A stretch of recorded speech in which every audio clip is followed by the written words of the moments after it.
هنا بيبدأ في الحرب العالمية التانية، وتحديدا يا عم الحاج في برلين مع عمك هتلر، اللي والله العظيم الواحد خايف يقول اسمه لا الفيديو يتشال والقناة تتقفل.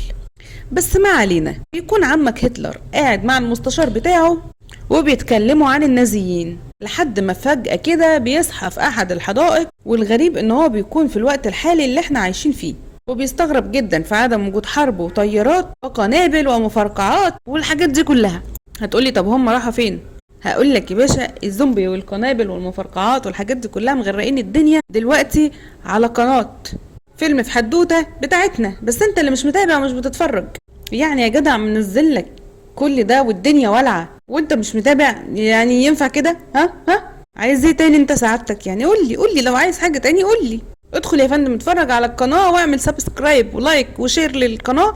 المهم نشوف عمك هتلر بيلاقي قدامه طفل وبيسأله عن مقر الرئاسة اللي هو فين، لا مؤاخذة بقى البيت الابيض اللي عندكم هنا. ولكن الاطفال بيفضلوا متنحين له كده، اللي هو انت مين يا نجم؟ مش انا تشارلي شابلن ده.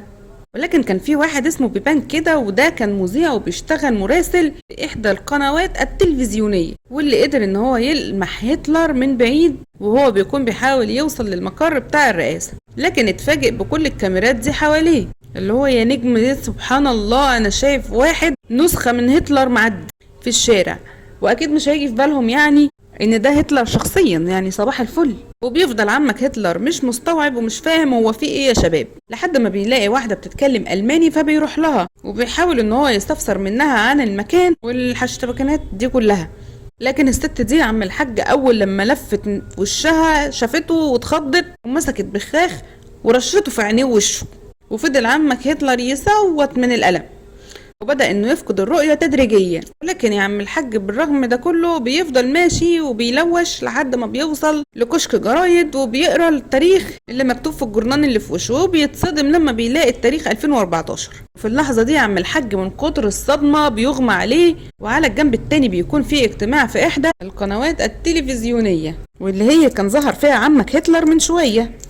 وقام صاحب القناة عين مدير عام جديد اللي هي الأستاذة كاسيا، وفي اللحظة دي بيتصدم مدير المحطة لأنه كان فاكر إن هو اللي هيكون صاحب المنصب ده أصلا. المهم راح المدير على مكتبه علشان يلاقي المراسل الصحفي في انتظاره، ولكنه يا عم الحاج بيطلع كل اللي فيه عليه، وقام بص قام تعالى بقى وقام طرده من الشركة.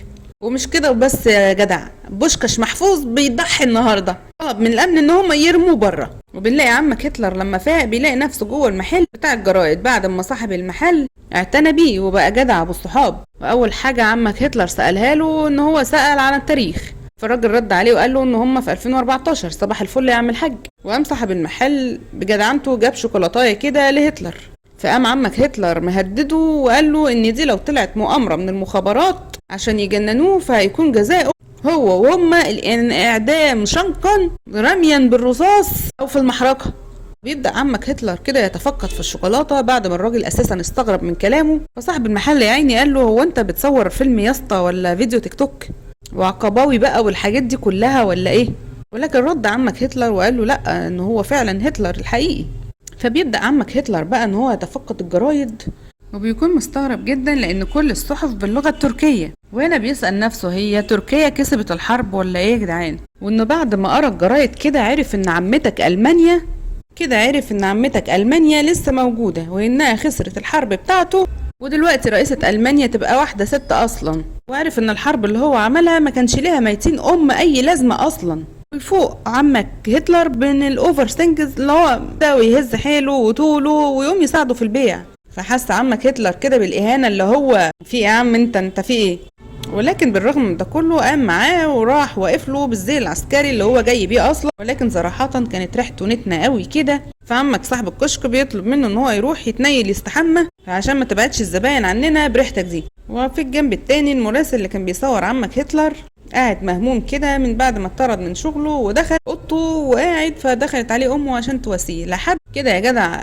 فجأة لاحظوا بواحد نسخة طبق الأصل من عمك هتلر ظاهر في الخلفية، فقرروا إن هم يروحوا يشوفوه. وبنرجع تاني لعمك هتلر وهو واقف في المغسلة وراح يغسل هدومه وسأل على هدوم يلبسها لحد ما الزي العسكري بتاعه يتغسل. فبتعرض عليه صاحبة المغسلة كده بنطلون جينز وتيشيرت اصفر، فبيضطر عمك هتلر ان هو يلبسه واي حاجه استر بيها نفسي. واول ما عمك هتلر قرب من صاحب الكشك يا عم الحاج لقى المراسل الصحفي اللي طلب من هتلر ان هو يروح معاه المانيا علشان يصوروا هناك، وعرض ان هو يتكفل بكل مصاريف الرحله. ورجع عمك فرمان على بيته وبدا يجهز كاميرته ومعداته، واخد فلوس من مامته وبدا رحلته مع الزعيم الفاشل. المهم بعد كده يا باشا بيروحوا الفندق علشان يرحرحوا حبتين، وعمك هتلر بيكون منبهر جدا باختراع التلفزيون، هذا لم كنا نسمع به من قبل والله. وفي اليوم اللي بعده بدأوا ان هم يصوروا فيلم وثائقي عن هتلر، وبدأوا يسألوا الناس عن هتلر والسياسة العامة بتاعته، واكتشف ان معظم الشعب مش مؤيد لأفكار هتلر اصلا، على عكس الشعب اللي كان في الحقبة من الحرب العالمية الثانية اللي كانوا كلهم مؤيدين. واكتشف برضو ان الألمان مش عاجبهم فكرة المهاجرين الكتير دول.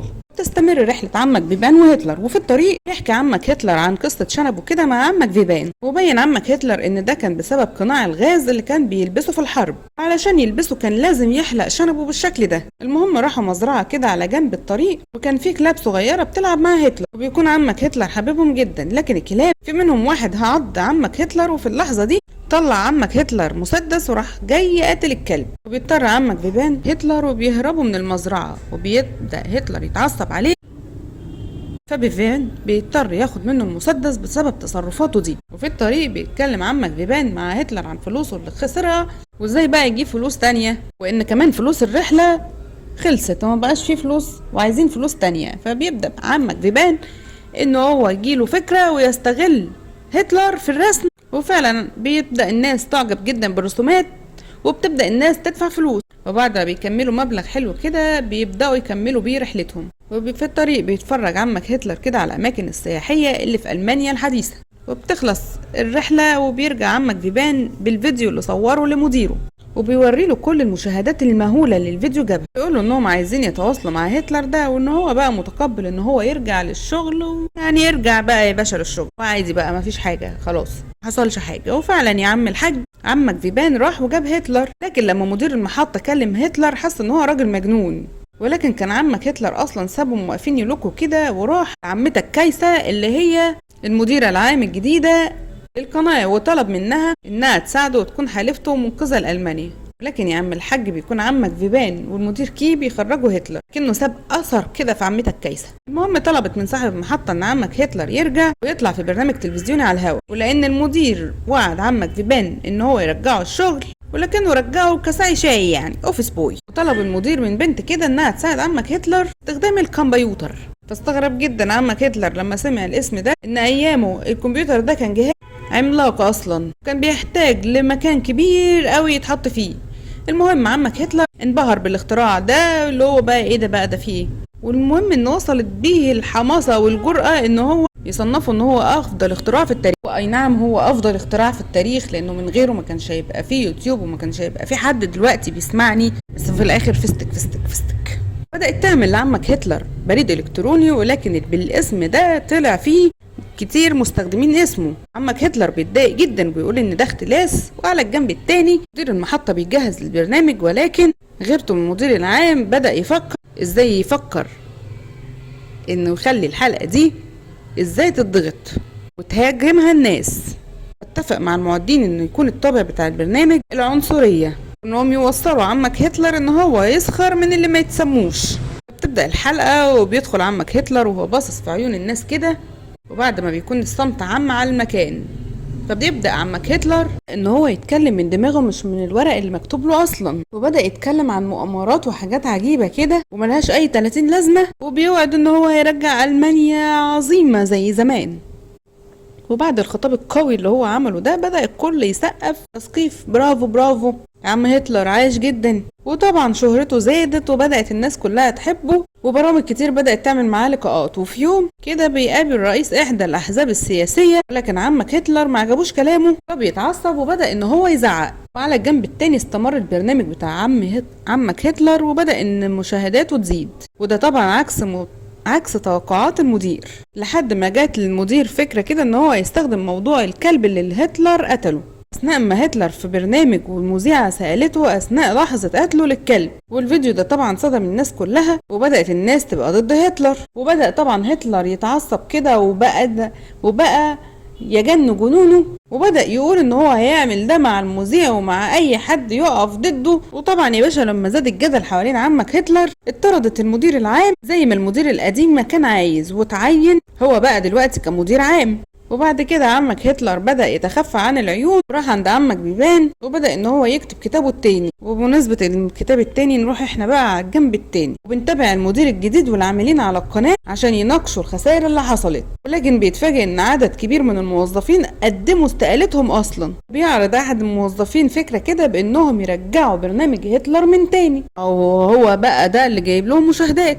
يقتنع المدير بالفكرة بالفعل، وبيروحوا يدوروا على هتلر، وبيعرضوا على عمك هتلر $1,000,000 بمقابل ان هم يعرضوا فيلم لعمك هتلر ويكون حصري ليهم وبس. وبالفعل عمك فيمن اخذ عمك هتلر وقام جايبه كده وسحبه من ايده واخده لزميلته في القناه. لكن اول ما جدتها شافت عمك هتلر بدات انها تزعق وتقول ده مجرم وقاتل، اطردوه ولعوه اضربوه. وبعد كده مشي هتلر مع عمك فيبن، وطلعت زميلته اصلا من الجماعه اللي ما يتسموش، طلعت يهودية. وبدأ هتلر يتكلم عن العنصرية ضدهم ويقول دول أقل من البشر، دول فيران يتداسوا بالجزم. ولكن عمك فيبن قرر ان هو يغير الموضوع ويروحوا للمكان اللي هو ظهر فيه علشان يكتشفوا هو ازاي جه الزمن ده اصلا. ولكن عمك هتلر مش بيفتكر حاجة اصلا. في الوقت ده يا عم الحاج بيكون عمك هتلر لوحده، فبيقابلوه شوية بلطجية كده وبينفضوه، وبيفوق في المستشفى قدامه المدير العام المطرودة اللي هي كازي. في الجنب التاني بيكون عمك فيبن على الجنب التاني وبيتفرج على الفيديو اللي عمك هتلر ظهر فيه، وبيروح للمكان وهناك بيتأكد ان هتلر ده هو هتلر الحقيقي، وده لانه هو لقى حاجات قديمة فعلا هناك. وبالفعل جري على المستشفى اللي فيها هتلر، وهناك ما لقاهوش، وكيز قالت له ان هو راح موقع التصوير وحاول الممرضين ان هم يمسكوا فيبان، لكنه قدر ان هو يهرب. فبيوصل لموقع التصوير وبيوصل لعمك هتلر وبيسأله عن هويته وبيرفع عليه المسدس وبيضربوا بالنار بعد لما استدرجوا كده لمكان عالي. وبيقع عمك هتلر، ولكن عمك فيبان بيسمع صوت هتلر وراه وهو بيقول مفيش علماني هيقدر يتخلص من هتلر. وبتيجي عمتك كايسة وبستوب، وبنفهم ان كان كل ده جزء من فيلم هتلر الجديد. وبيتنقل عمك فيبان لمستشفى المجانين، وبيبقى هتلر نجم كبير. شفت يا جدع القابي لايقة ازاي؟ انا ما فهمتش اي حاجة من الفيلم ده. المهم بس كده، توتة توتة خلصت الحدوتة. وايه ما تنساش تعمل سبسكرايب كومنت وشير ولايك، وتابعونا على القناة طبعا، وما تنسوش تفعلوا زر الجرس. وبس كده يا جدع، وسلام.